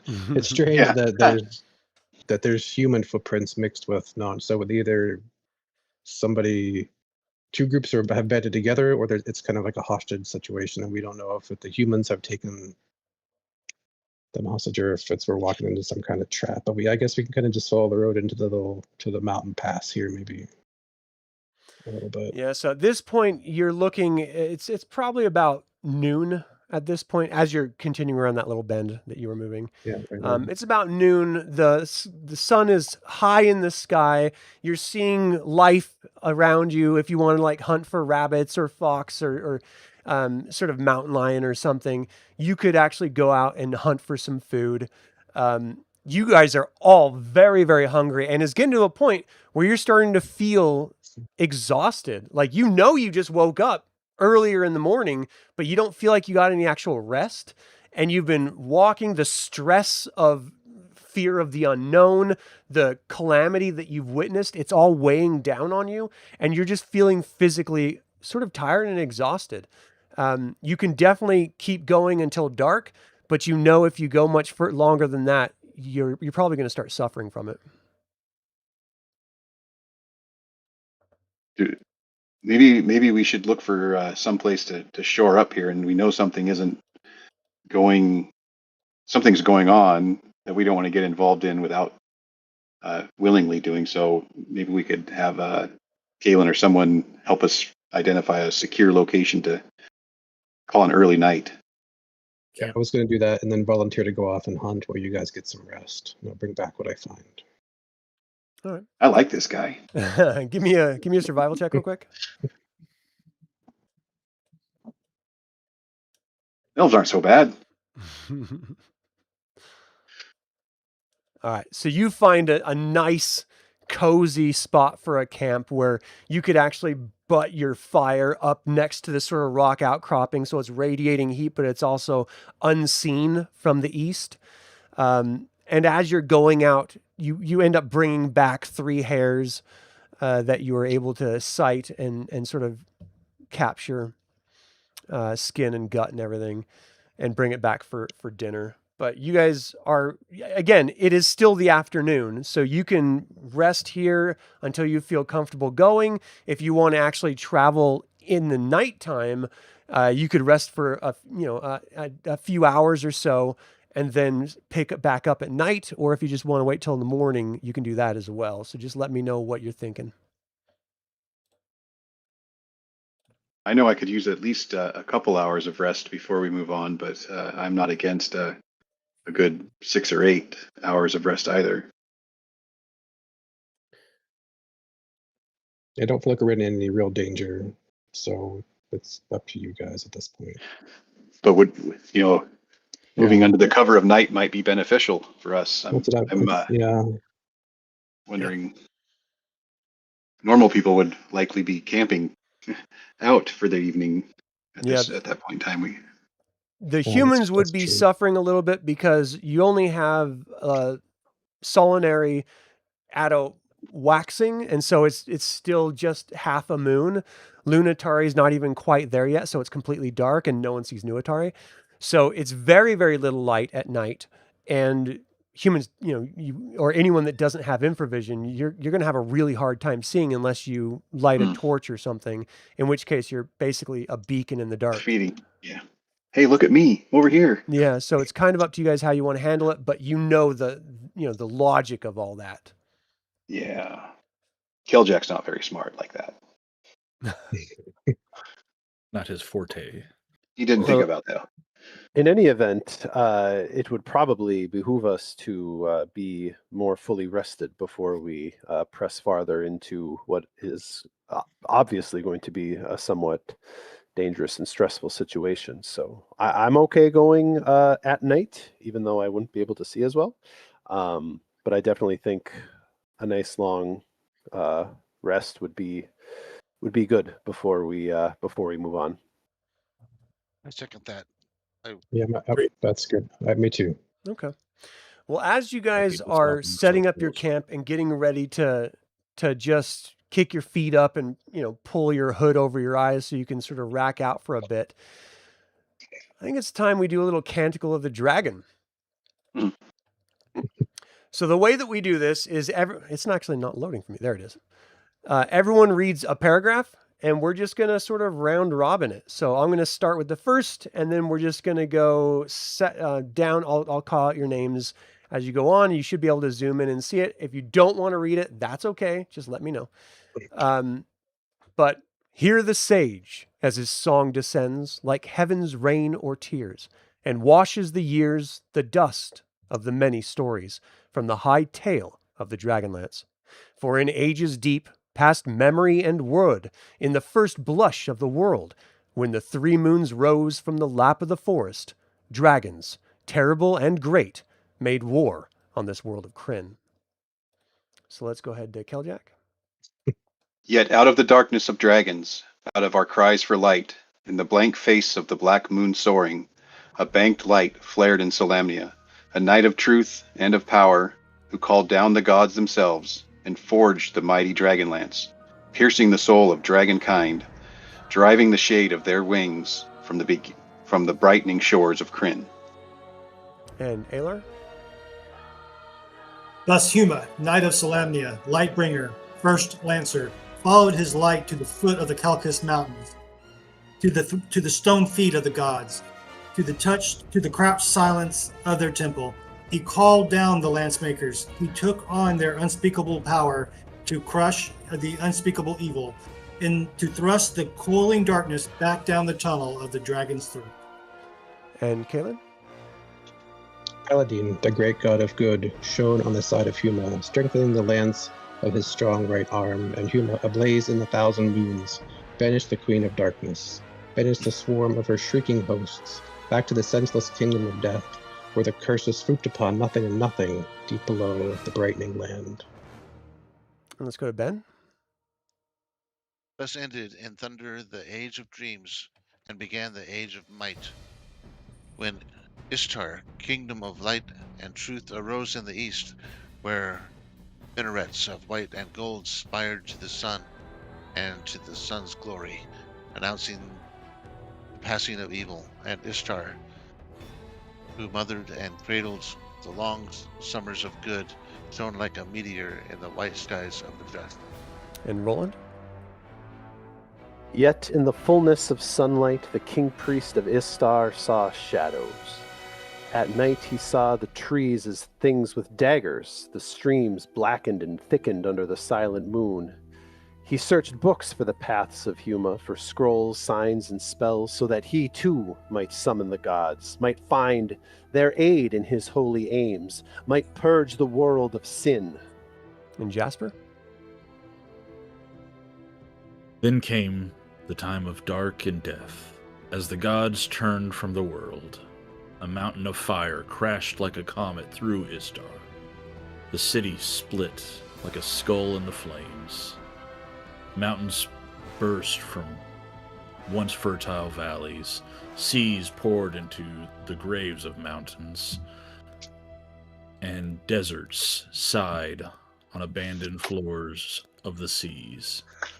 The highways of Kryn erupted and became the paths of the dead. Thus began the Age of Despair. The roads were tangled. The winds and the sandstorms dwelt in the husks of cities.